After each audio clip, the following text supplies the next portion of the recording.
Welcome, friends. We will give everybody just a chance to make their way in from the waiting room and get started in just a moment.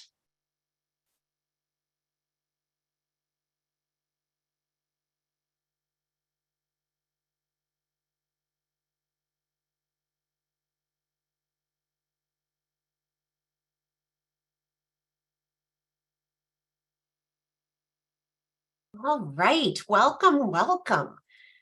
Thank you to everyone who is joining us live for today's Lunch and Learn, Maine and the Fair Federal Courts, a state and national perspective with the Leadership Conference on Civil and Human Rights. And thanks to everybody who's watching this recording on YouTube. Some recent Supreme Court rulings have underscored how important courts and judges are in recognizing and protecting our rights and laws. There's a little bit of an understatement for you. American people are paying attention to the judiciary more and more. We are delighted to welcome Samantha Cyrulnik-Dercher, who's the Senior Manager of Fair Courts Program, and Cedric Lawson, the Field Director, both from the Leadership Conference on Civil and Human Rights. They're here with us to share the latest news on federal judicial nominations, on judicial ethics reform, on some of the recent decisions from the Supreme Court, and on the newest on Maine's judicial vacancy and most recent confirmations in the First Circuit Court of Appeals. Thank you for joining us. My name is Kathleen Neal. I am the Senior Director of Policy and Partnerships here at Maine Conservation Voters and Maine Conservation Alliance. Our organizations represent more than 13,000 members and supporters dedicated to protecting Maine's environment and our democracy. MCA does that through education, collaboration, and advocacy, and MCV by influencing public policy, holding politicians accountable, and winning elections. Since 2020, this weekly online Lunch and Learn series has helped us advance all of those goals, creating a shared space to explore Maine's environmental and social history, our policy priorities, climate action movement, and more. A few notes before we dive into today's program. You will hear from our speakers first, and then we'll tackle your questions in the Q&A session at the end. You don't have to wait, though. You can send questions to me through the chat whenever they occur to you. I will compile those questions, synthesize those with similar themes, and ask as many as possible following the presentation. We ask that you not message speakers directly, as we want them to be able to focus on their presentation, not the chat box. If you have any technical difficulties today, you can message Will Sedlak and he will help you out. This event is being recorded and the video will be posted on our website later this afternoon. You can also find recordings of all of our programs on YouTube, where a number of playlists can help you focus in on particular topics. Thank you all for joining us. And Cedric, I will turn it over to you to kick things off. Great. Thank you, Kathleen. We are so excited to be here on behalf of the Leadership Conference on Civil and Human Rights, my colleague Sam and I, and to take part in today's Lunch and Learn, Maine and Fair Federal Courts for today, July 19, 2023. So with that said, just to share a little bit about the Leadership Conference. The Leadership Conference is a coalition, an organization of organizations that includes over 200 national civil and human rights organizations that are committed to protecting, promoting, and preserving civil and human rights. The Leadership Conference was founded in 1950 and was an actual conference. It was the largest lobby day of its kind in that time. And it was an event where civil rights advocates from across the country came together to pass civil rights legislation for the first time since 1875. So we have a long storied history in not only promoting and protecting and preserving civil and human rights, but being at the either at the helm or very much a part of the passage of every major civil rights law here in the United States. So whether that is the Civil Rights Act, the Voting Rights Act, the Americans with Disabilities Act, or even as recent as the Pregnant Workers Fairness Act passing late last year, the Leadership Conference has very much been at the center, or at least a part of these major legislative victories. With that said, of course, part of our history is being advocates related to fair federal courts, advancing a fair federal judiciary. So we're so excited to join you today with more information regarding what it means to engage in campaigns regarding a fair federal judiciary, fair courts, but then also what has occurred in the immediate past Supreme Court term. So we're excited again to engage with you and happy to answer questions toward the end.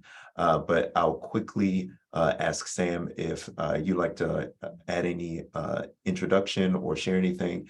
Please go ahead. Thanks so much, Cedric. And hey, everyone, I'm Sam Cyrulnik-Dercher. I use she, her pronouns. I'm the senior manager of the Fair Courts program at the Leadership Conference. I echo everything Cedric said. It's a pleasure to be here with you all. And I'll turn it back to Cedric so we can dive in. Thank you. Next slide, please.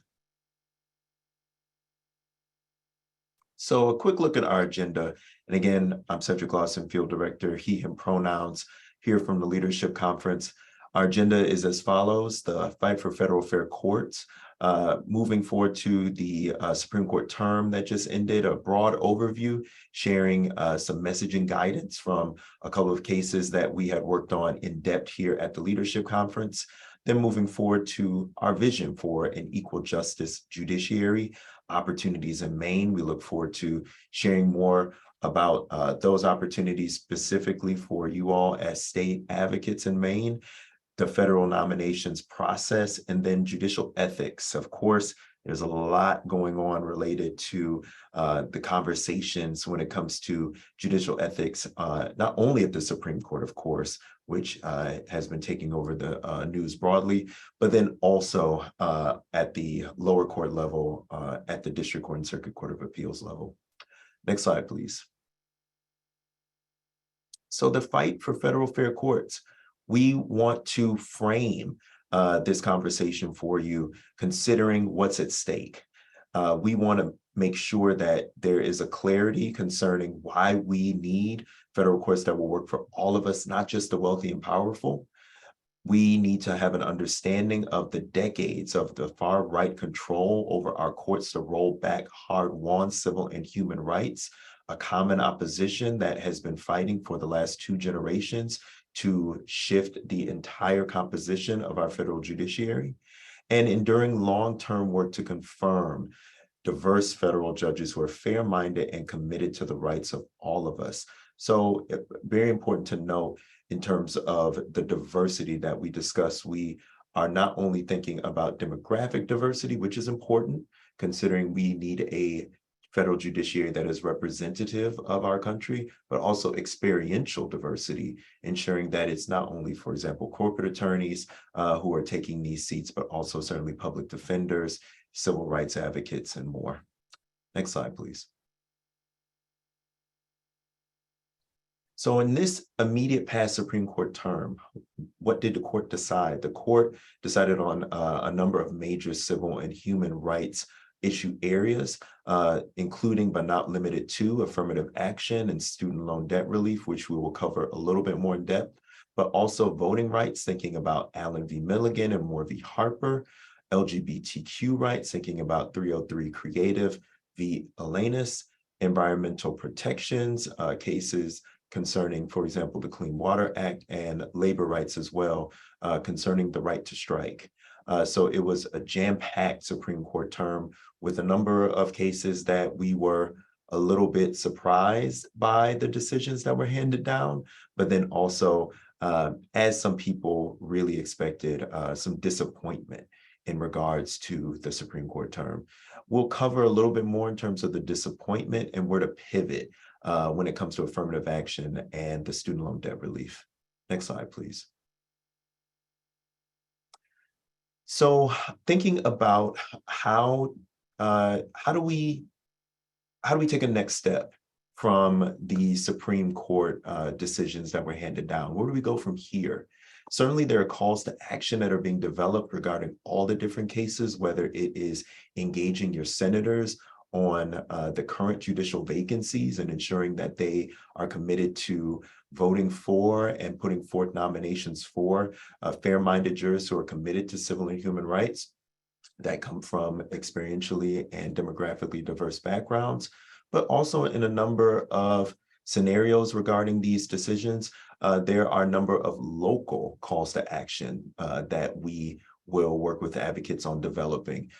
So that is certainly the case in terms of affirmative action when it comes to working in different jurisdictions, either on the state level, even as small as the campus level.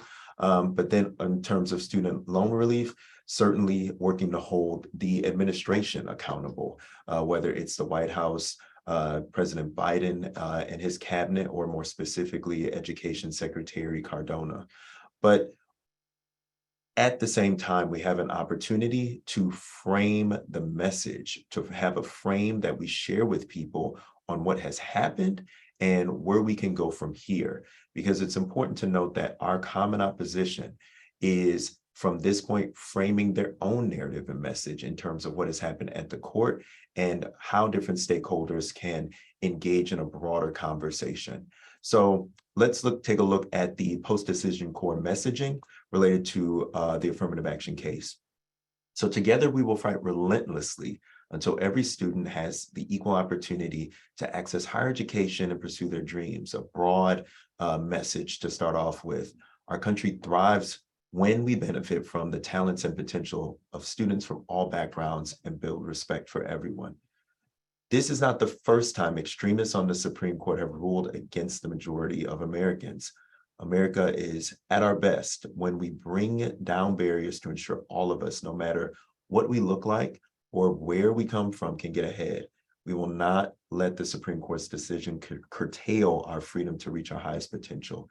It's really important here to understand that the message has to not only inform our people within our communities on what has happened, but why it's important to keep fighting.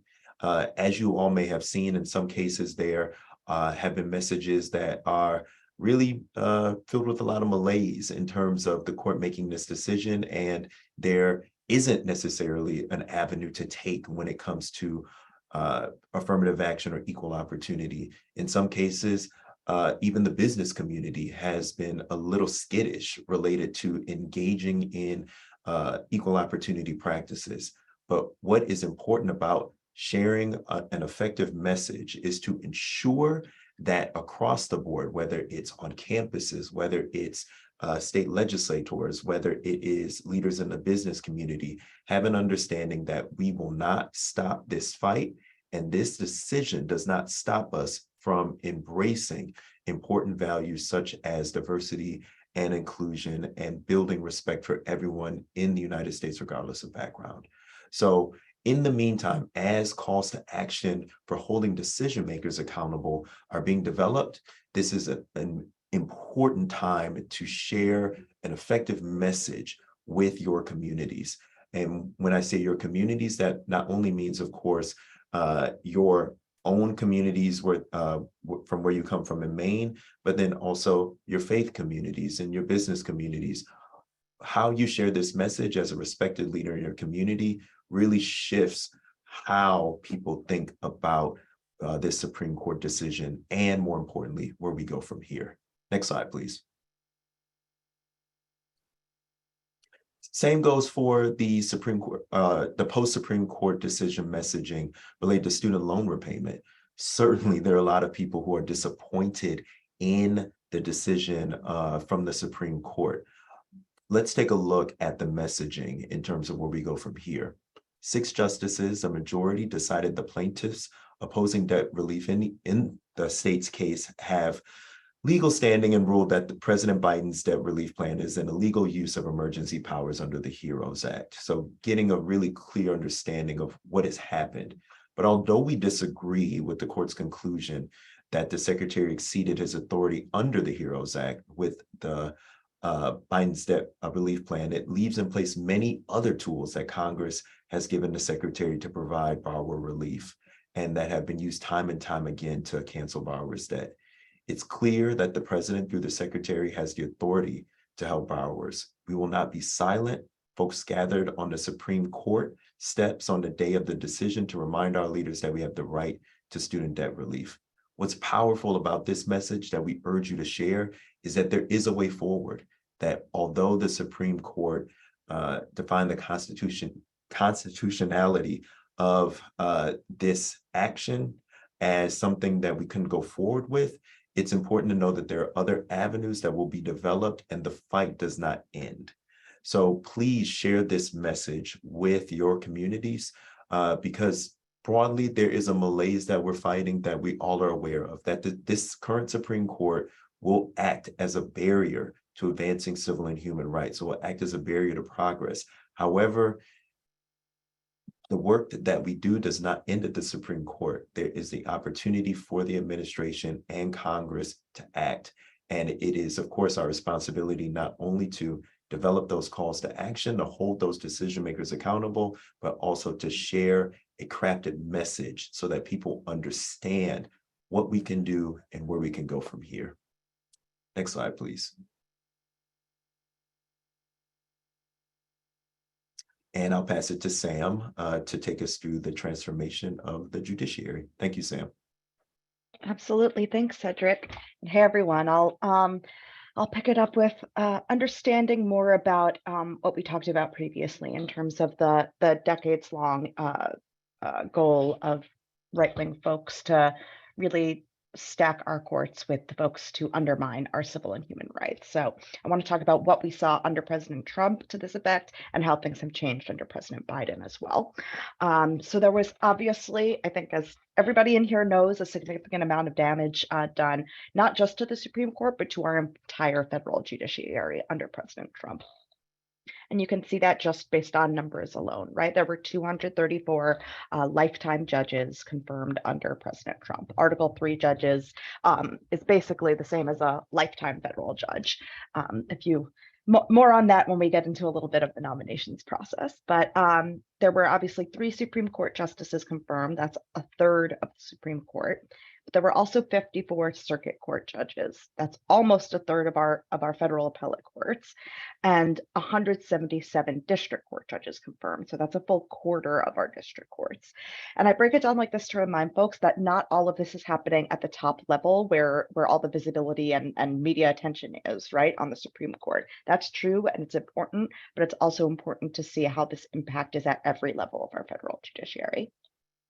And we know that some of the trends of the judges nominated under President Trump was that they were disproportionately white and male, even more so than previous Republican administrations of the last several decades. I think it's clear that that America is not nearly 85% white, nor is it over 76% male. So it is strange to see those numbers in terms of the pool of folks who were confirmed as judges under President Trump. They were predominantly white men. And there were also 0 Black nominees to any circuit courts during his administration. Again, we just saw there were 54 circuit court judges during that time.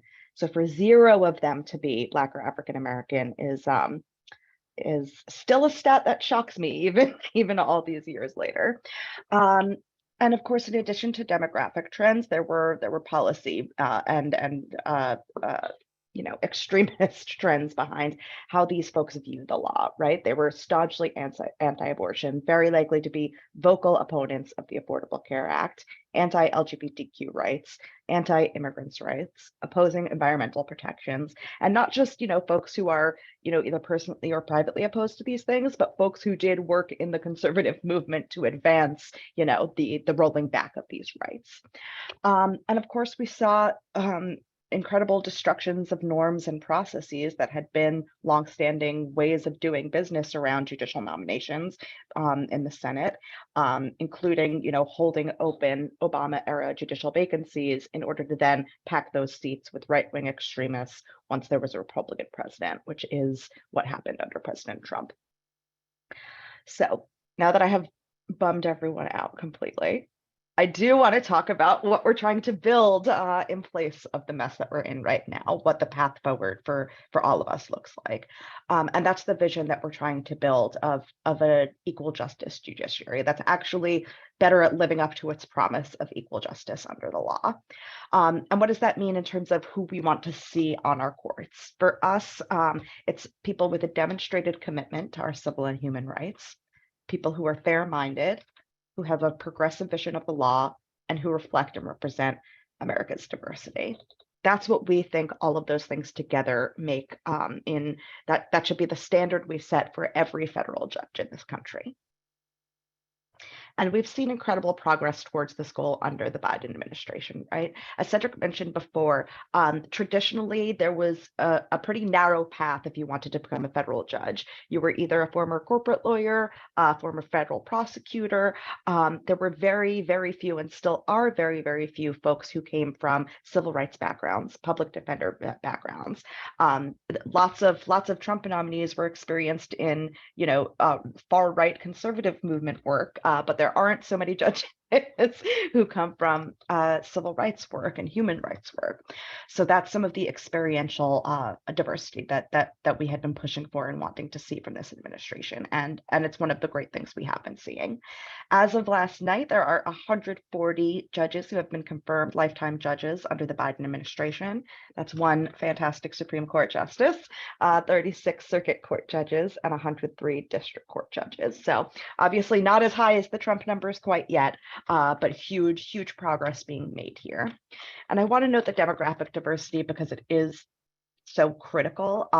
And the research does show that diverse courts make better decisions. When there's a group of people who have more points of view and more perspectives in the room, they make better decisions than a group of people who only are thinking about one perspective or are more limited in what they're able to see.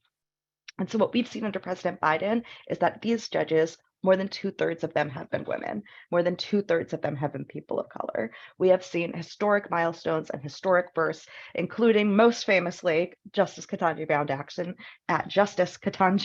Jackson, who is the first Black woman and the first former public defender ever to serve on the Supreme Court. But we've seen those kinds of milestones all over the country on our lower federal courts as well. And that's been really exciting to see, especially because of the experiential diversity that we talked about, right? We've seen 34 public defenders confirmed to our federal courts, 33 civil rights lawyers. In the last 2 months, we saw 6 civil rights lawyers in a row confirmed to our federal courts. That's never happened before. Nothing even close to that has ever happened before. So the achievements we're seeing are really incredible. And also because they're opening up these new paths to the bench, right? Folks who are younger and people of color or LGBTQ or immigrants or who work in movement work and civil rights work, they're seeing a path for themselves to become a federal judge that they didn't know existed before. And that, at least for me personally, is one of the really exciting things about what's happening now. And of course, there are tons of opportunities ahead, right? There are lots of outstanding nominees that we're just waiting to see votes on in the Senate. And there are also almost 90 vacancies to fill on our federal courts across the country. About 60 something of those, the president hasn't announced a nominee for yet. So that's a wide open field in terms of where across the country we can really be making a difference in terms of who we put on the bench. So, as I think everybody in here knows probably more about state courts than they do about federal courts, or certainly you know more about state courts than I do. But just reminding folks what part of the system we're talking about. Our work, at least at the Leadership Conference, focuses on the left side of this chart, right? The federal courts. So at the trial level, the lowest level, you have U.S. district courts. There are 94 of those across the country. The level above that is our circuit courts of appeal. So there are 13 of those. Y'all are in the First Circuit, along with, I'm going to cheat and look at my list over here, Massachusetts, New Hampshire, Puerto Rico, and Rhode Island, and Maine, of course, makes up the First Circuit. But there are 12 other circuit courts as well. And then at the top of the food chain, right, is the U.S. Supreme Court. And then you have a similar system of state courts. Many states, well, all states have trial courts. Many have an intermediate appellate court as well, and all of them have state Supreme Courts.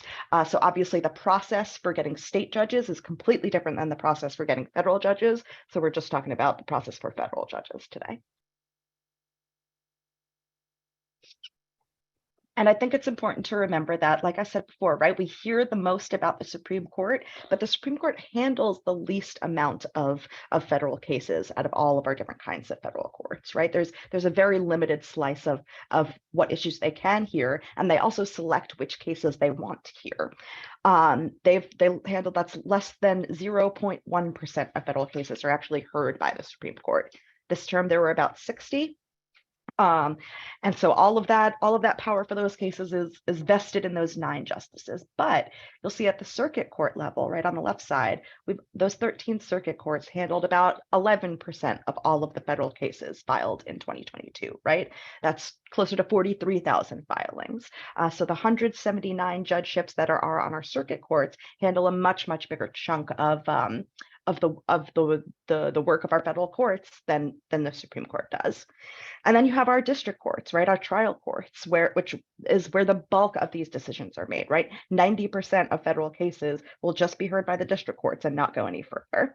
So that's almost 400,000 filings we're talking about. That is a huge amount of decisions, many of which impact our civil and human rights, that are heard and decided by judges that you might never have heard of before. And so it's important to remember that even as you see the Supreme Court as the most powerful because they're the last and final, that is true, but they also the impact of these lower court judges is really significant as well. And I want to go into a brief overview of the nominations process. I'm not going to go into detail on this whole thing, I promise. Also, that takes much longer than we have today. But I do want to lay out all the steps because I want to focus on those first couple of them before we talk about what opportunities there are in Maine right now. So this is how federal judicial nominations work, right? First, there's a vacancy announced. The president nominates someone. Then the Senate Judiciary Committee holds hearings on the nominee. Then the Senate Judiciary Committee votes on the nominee, and at the end, the full Senate votes on the nominee. And this comes from the Constitution telling us that the Senate provides advice and consent to the president on all judicial nominees. So I want to flag these first 2 steps of the process. So a vacancy is most often created when a judge retires or passes away or takes senior status. Impeachment can also create a vacancy, but it's very rare to impeach a federal judge. And as we all know, impeachment is a political process and does not necessarily happen unless there's the political will to make it happen.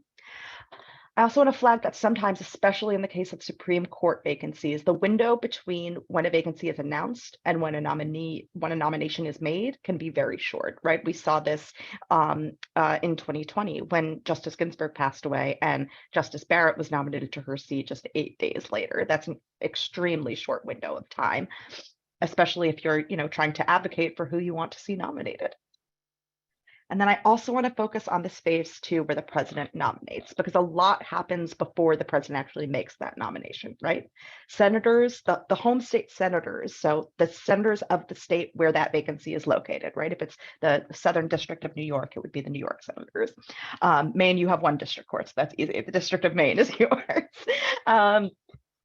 So every senator has their own different kind of selection process. There are ones with committees, commissions, staff, all who do the work of figuring out who the good candidates are to become a federal judge.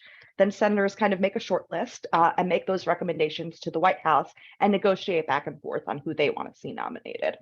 The president is the one who ultimately decides, but the senators have a big role to play in helping shape what that decision looks like and who ultimately gets picked. And then the White House Counsel and Department of Justice review the records of those finalists. They review background information of them. And then finally, the president finally nominates someone. So in that window is a lot of opportunity to be to be telling not just the White House who you want to see nominated, but also your senators, right? Also your home state senators for a vacancy in your state, because they're the ones who are weighing in, excuse me, they're the ones who are weighing in with the president to make recommendations about who will ultimately be nominated. So what can you do at this time in the process, right? As I was saying, before a nominee is actually announced, it's great to reach out to your senators and tell them what you are looking for in a nominee. For us, as we said before, right, that's civil rights experience, that's diversity, that's that fair-minded, progressive vision of the law. You know, is it someone who has environmental experience specifically? We, of course, want to see more enviro lawyers in the mix. You know, what are you looking for in terms of qualifications in a nominee? And then after the nomination is made, you know, you or your colleagues or folks at other organizations are going to be evaluating what that nominee's record is, right? I know LCV's national branch is doing a ton of that, so they might provide guidance on that. But you can decide, you know, why do you want to support or oppose maybe that nominee? Tell your senator that and tell them why. And then, of course, as the process moves along, right, as before they're voted on by the Senate, be making calls to your senators to continue letting them know if you oppose or have concerns or support a nominee, right? If you're doing this as an organization, that can be lobbying. So just flagging that for anyone trying to figure out what you can safely do in terms of a C3 organization or a C4 organization.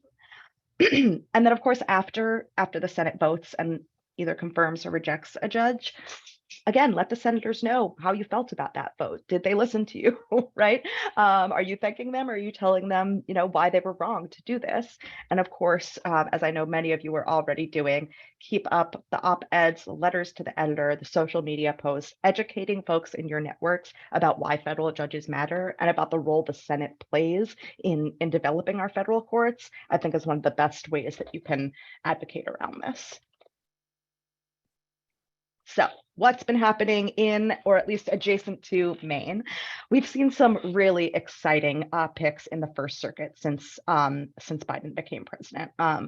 So there hasn't been a specific Maine nominee to the First Circuit yet under this administration, but all of these judges serve on that First Circuit court, which oversees all of these states, right? So we first saw Judge Gustavo Helpe from Puerto Rico, who is the first public defender on this court and only the second Latino judge ever to serve on this court. He's a terrific nominee who we supported because of that public defender experience, especially. Judge Laura Montecalvo from Rhode Island, the second public defender on that court, right? We've seen two on this court just since Biden became president. And then, of course, Judge Julie Reichelman from Massachusetts, who we just confirmed sometime in the last few weeks. I don't know, time is flying now, but she's an incredible civil rights lawyer from the Center for Reproductive Rights. She actually argued Dobbs before the Supreme Court on the side of you know, the freedom to have reproductive rights and abortion access. And she is now the first immigrant woman and first Jewish woman on the First Circuit. So it's really exciting to see what's been going on in your region in terms of the senators and the president stepping up to nominate folks with this new kind of experience that we haven't really seen at this level before. And then what's ahead? So you do have a current or an imminent vacancy on your court on the District of Maine. Judge Levy has announced that he'll take senior status on May 6, 2024, but the president has not yet announced a nominee for that seat. So that means now is the ideal time to be reaching out to your senators to tell them what you're looking for in a nominee, why this is important, why it matters to, you know, environmental protections or the broader civil and human rights movement. But now is a really key opportunity to be weighing in with your senators on that. There's also yet another seat to fill on the First Circuit. There will be a New Hampshire, there is already a New Hampshire vacancy there. There is also not yet a nominee for that vacancy. So that's another one where, even though it's a New Hampshire vacancy, still as people who live in the First Circuit, it's a great thing to reach out to your senators about and remind them that you want to see a great nominee for that seat too. All right, I'm going to pivot now to judicial ethics because I know it's top of mind for so many folks right now. As Cedric mentioned, you know, the media is definitely continuing the steady drumbeat of revealing a hell of a lot of scary things about what Supreme Court justices have been doing and who has access to them. So in the wake of these increasing scandals, we call for a lot of things, many of which we've been calling for many, many years before these newest scandals started, right? For many years, our Fair Courts Task Force, the federal coalition through which we do a lot of this work, we've advocated and sent priorities to Congress that specifically demand a binding code of conduct for Supreme Court justices, right? And other reforms as well. So what we're calling for now is a really robust, modernization of our judiciary. That means Supreme Court justices need to have a binding code of conduct. Right now, they're the only federal judges who don't have a code of conduct that's actually enforceable against them, right? Every other federal judge, if they break a rule in the code of conduct, there's an enforcement mechanism, or at least a possibility of holding them accountable. That doesn't exist for Supreme Court justices. That needs to change. We also want to see increased transparency and stronger recusal standards, right? Even the current rules that exist for lower court judges and are applicable to them aren't strong enough to prevent, way too many justices from hearing cases that they have a personal interest in and that should have not heard. We want to see all of that changed as well. We need continued oversight, especially by the Senate Judiciary Committee, into specifically investigating these egregious reports of what the justices are doing, right? Clarence Thomas spending, decades of vacations on a boat with a billionaire Harlan Crow, free of charge. We need to be investigating that. The attempted infiltration of anti-abortion activists to kind of bolster Alito into deciding cases in their favor, that needs to be investigated.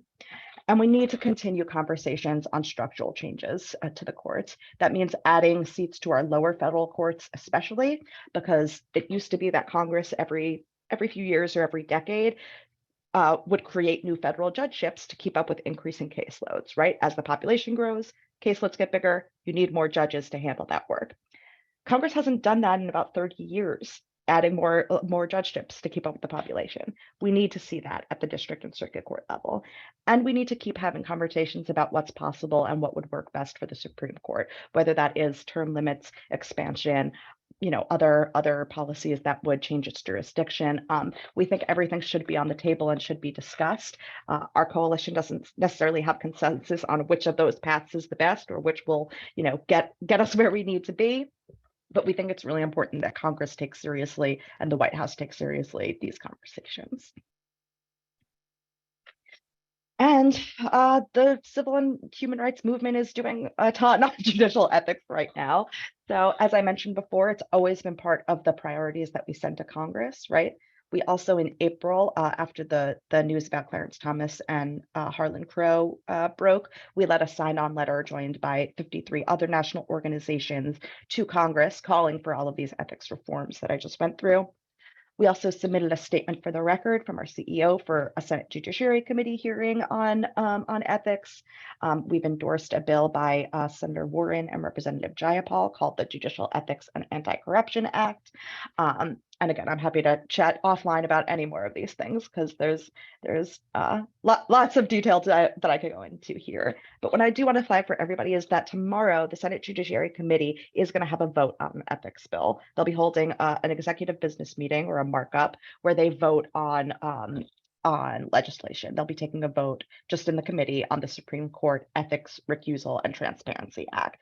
So that's going to be tomorrow morning at 9:30. We're very excited to just see that the committee is moving forward and advancing this conversation and including some of the things that we've requested in this proposal. So it's good to see forward movement there. And then I have a bunch of resources that I will share the links to, and I think our Maine conservation colleagues will share these links with you all as well. But we have a ton of educational resources from everything from 1 to 60 pages, whatever your preferred length of reading is, we've got it. So whether that's kind of a brief update on the progress that President Biden has made towards judicial nominations, we have a comprehensive report on what our judiciary has how it's transformed with a special focus on Justice Jackson. We have a new one-pager on our ethics work. And then, of course, at the bottom, we have a call to action where you can click to email your senators and remind them of what kind of judges you want to see. So I'll share all the links to this separately, but those are some of the resources and more that we can offer you all. And again, happy to share anything else that folks need that would be helpful in your advocacy around federal judges or federal courts more broadly. And that is the end of our portion of the presentation, though I'm very excited to hear what questions folks have. But again, you can feel free to reach out to Cedric or I. We'd be happy to chat with you about your work in this area. But I'll go ahead and pass it back to our Maine colleagues. Sam, thank you so much. Cedric, thank you so much. We are so grateful to both of you and the entire leadership conference for the work that you're doing and for explaining it so clearly. It feels like a long time ago that we were all learning about the co-equal branches of government in elementary school, and somehow it hasn't played out exactly. It looked a lot more simple on that second grade textbook page than it feels in practice. So thank you. So everybody knows you will get a follow-up email later this afternoon with the link to the recording of this program. Feel free to share it far and wide if you know others who are saying, what in the heck is going on with the judiciary right now? That email will also include links to the resources and the action alerts that Sam just walked us through. So an opportunity to click through and send a message to Senators Collins and King, urging them to prioritize diverse judges who are committed to civil rights, and lots of background to help you get up to speed and feel comfortable in those conversations. So keep an eye out for that. Also, feel free to keep those questions coming as we talk through this afternoon. But I just want to start with that sort of elementary school lesson and that idea that I certainly remember taking great comfort that, everybody's doing their part and everybody is sort of supervising or looking out over somebody else, and we're all moving forward together. And it doesn't feel like that right now. So did it ever work that way? You hear people saying like, well, the judiciary has always been politicized, or who are these people trying to politicize the judiciary? What has it been like historically? Put this in context for us. Cedric, I'm happy to try and tackle this one. No, I think this is a great question, and I think you could talk to 10 different people and get 10 different answers on this. I would argue it's always been politicized, right? The Constitution told us that it's political people who make these decisions, right? That's the president is a political office. The Senate at the time, I guess, were elected by state legislatures rather than directly elected by the people. But even so, it was always intended in the Constitution for politicians to make these decisions, right? So to that extent, I would say it's always been political. It hasn't always been as partisan as it is now, and that's the distinction I would make, right? It used to be most judges, including ones that you might think of as controversial, a Ruth Bader Ginsburg, an Antonin Scalia, right? They used to be confirmed by huge bipartisan margins, right? We're talking 80, 90, 100 votes in the Senate. That doesn't happen anymore, right? It was an incredible achievement just to get Justice Ketanji Brown Jackson 3 Republican votes, even though she's the most experienced person to ever be nominated for the Supreme Court, right? So I think the partisanship of the last decade has played a huge role in this. So it's always been political. I think deepening and entrenching partisanship makes all of these votes closer, which raises the temperature on this whole issue. I think it's I think I'll stop there. Kathleen, I'll add, and thank you, Sam, that when we think about those elementary school terms, those civic classroom terms, I think about checks and balances. And something that is really important that happened after the Dobbs decision was the concurrent opinion that Justice Thomas shared related to the 14th Amendment and the impact that his interpretation on the 14th Amendment could have on aspects of life, such as same-sex and interracial marriage.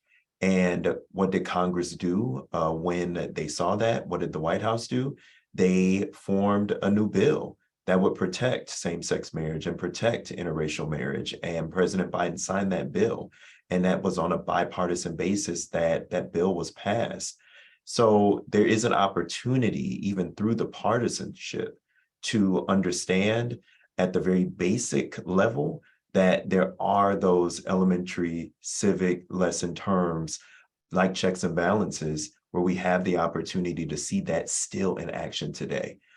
So I share information like that and anecdotes like that because it provides some hope in these very partisan times, as Sam so aptly mentioned, that we can work together to advance civil rights, even in the face of a common opposition that seeks to eliminate them.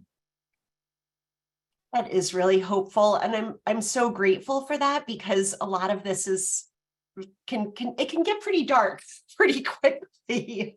Sam, you were about to add something too. I didn't mean to cut you off there. No, it's fine. I just I would love to take the opportunity to make the link between the separation of powers argument and the judicial ethics conversation, because a lot of what Republicans are saying right now, especially in the Senate, is that Congress doesn't have the authority to legislate around a co-equal branch of government.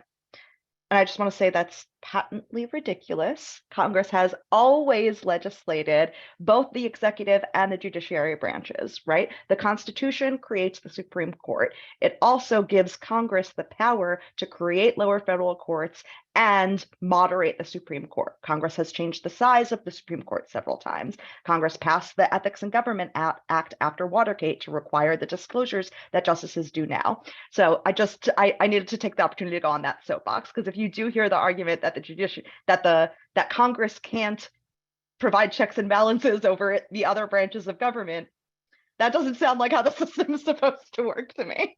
They don't always seem wild about doing that because it puts them on record about some of these really, really controversial topics. And, even while we're acknowledging the partisanship, the fact is that these Supreme Court rulings are out of step with popular opinion, right? This is not what people in the country want to see. Is that fair? So thinking about that whole conversation about judicial ethics and who has authority, Sam, you talked a little bit about the binding code of conduct for justices. Who would enforce that? Is there a body that is it? Well, I'll stop guessing. I'll let you tell me. No, it's a great question. And the reason it's a great question is because, again, there's like 10 different answers, right? There's a ton of different bills that would create a code of conduct for the Supreme Court. All of them do it a different way. Some say the Chief Justice should write it and get all the justices to agree to it, right? This doesn't really answer the enforcement piece. It's more about who's creating it, but this is another part of that puzzle too. There's a body called the Judicial Conference, which is essentially the administrative body of the federal judiciary. Maybe it should be them who writes it. There's others who say, a lot of government agencies have an inspector general that serves a similar oversight role. Maybe we do and that's very difficult to say, inspector general for the judiciary. I think there is tons of different ways to do it. I would like to see Congress lay out a code that contains some sort of enforcement mechanism. To me, it matters less what the enforcement mechanism is and more that there is one, because right now there is nothing. So whether it's a panel of lower court judges, circuit court judges, some proposals have, take 3 random judges from 3 different, circuits and have them, rotating be a panel that would hear complaints against justices. So lots of different paths there. So I think the most important thing to know is that right now we've got nothing, and that's a problem. And it's so encouraging to hear that there are a bunch of options for what could work, because I think you're right, that message that we sometimes hear that, well, there's nothing we can do about it, right? The judiciary is an independent branch. That doesn't mean there's no oversight. That's correct. Okay. Switching gears a little bit. If one of the things I think we do really well in the Maine conservation voters community is to help people see a path to getting involved with the legislature, right? To say, if you're not happy with your state representative, you could run against them, or you could support somebody running against them. You could write them a letter and tell them how you think they should vote next time around. It's harder to see that path in the judiciary. Do I suggest to a really talented and inspiring lawyer friend, hey, maybe you should be a judge? I don't even know how to tell you what you should do. Or if I see that a decision that I disagree with, do I write a letter and say, hey, I think you got the law wrong there? It feels a little more opaque. Do you have advice for us about how to get engaged? I'm happy to start. I think something that's important related to the federal judiciary, certainly we could talk about the state judiciary and share more resources related to that. Brennan Center for Justice has a very robust state courts program, as does Alliance for Justice. But when thinking about the federal judiciary, it's important to remember that every senator votes on every judge. And there's not only power in knowing that, but understanding the civic engagement when it comes to every senator voting on every judge. Senators are used to hearing about health care, whether, of course, it's abortion, whether that's the ACA. They're used to hearing about labor issues, but they're not really used to hearing about federal judges. So if a Senate office gets 400 calls on a healthcare related issue at the moment, that's pretty normal. If they get 40 calls on a labor issue, that's pretty normal. But if they get 4 calls on a federal judgeship, a judicial nomination, that's something that is unusual for them. At this time, at least on the side of those who affirm civil and human rights, they don't get that many calls and they don't get that much advocacy into their offices. So this is such a prime time to engage and consistently engage your senators related to the types of judicial nominees that you'd like to see, because the power is there.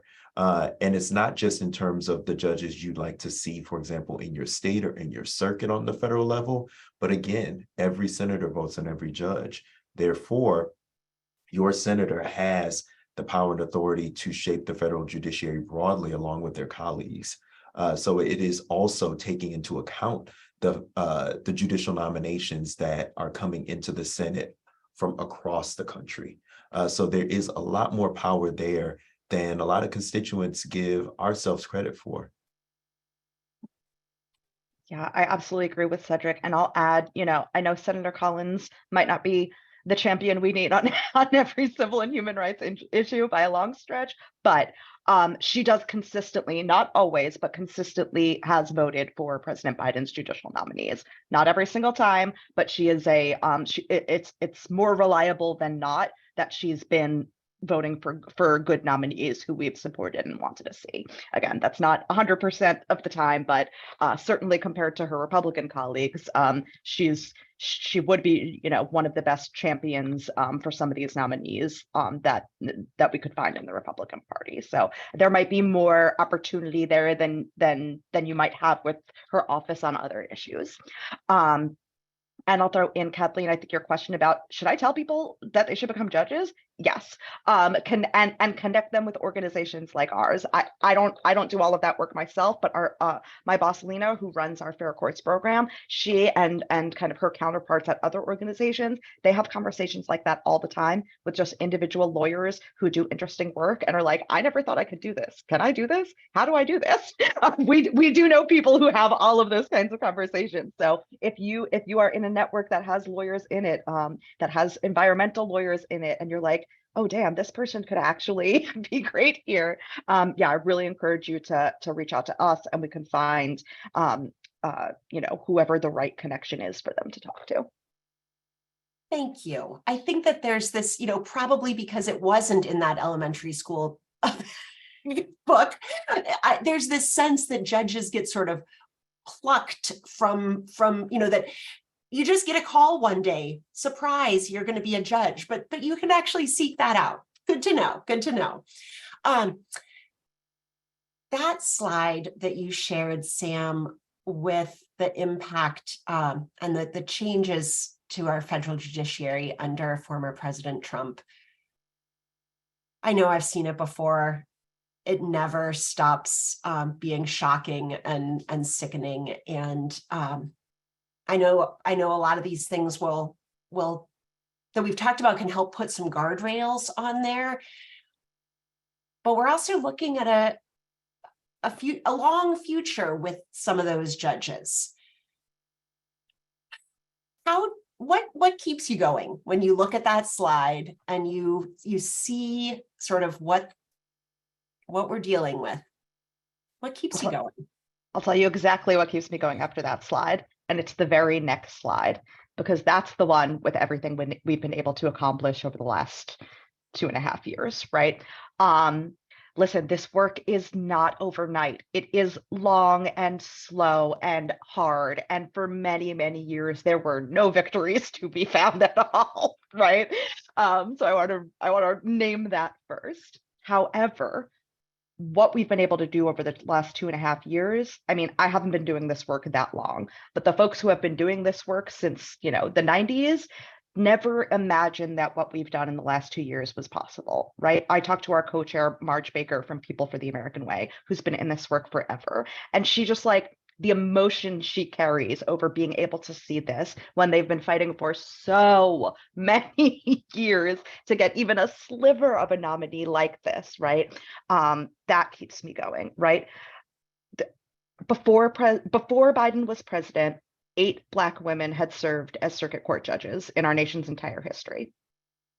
Since then, we have put, I believe it's 12 or 13, I'll double check the numbers, either 12 or 13 more Black women on federal appellate courts since then, right? 8 in all of American history until 2021, 13 more since then. That is what keeps me going.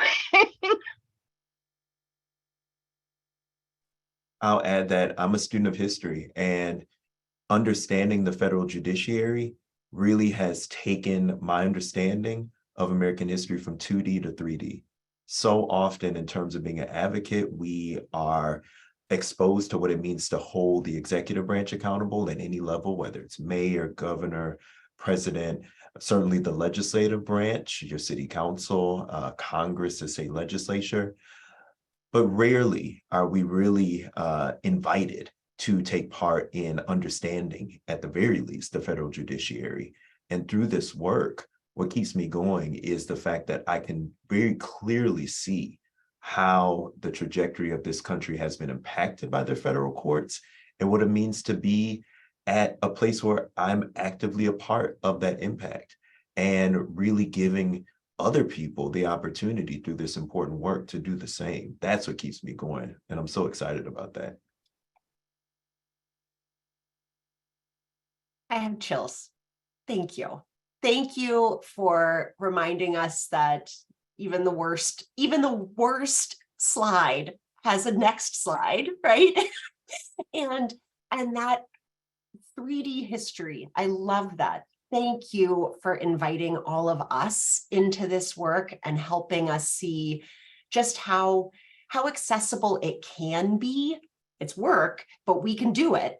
And we have really phenomenal partners in you, Sam, and you, Cedric, and the entire leadership conference. And I'm just so grateful to all of you for being with us today. Please share this video when you get that, just hit forward on that follow-up. You'll get the video, you'll get the links to learn more from the leadership conference. Stay tuned. MCV is really committed to deepening our work around fair courts and the federal judiciary and the state judiciary. Tell the lawyers in your life that they should be judges, and we will keep you posted, because there are going to be some more opportunities for us to do this work together in Maine. And we'll let you know. And we invite you to let us know what you're reading, what you're seeing, what you're wondering. Thank you all. We cannot wait to be back in this space with all of you.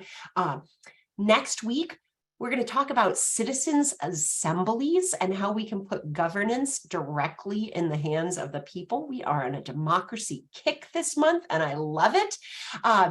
Thank you all. Have a phenomenal afternoon, rest of your week, and we'll see you again soon.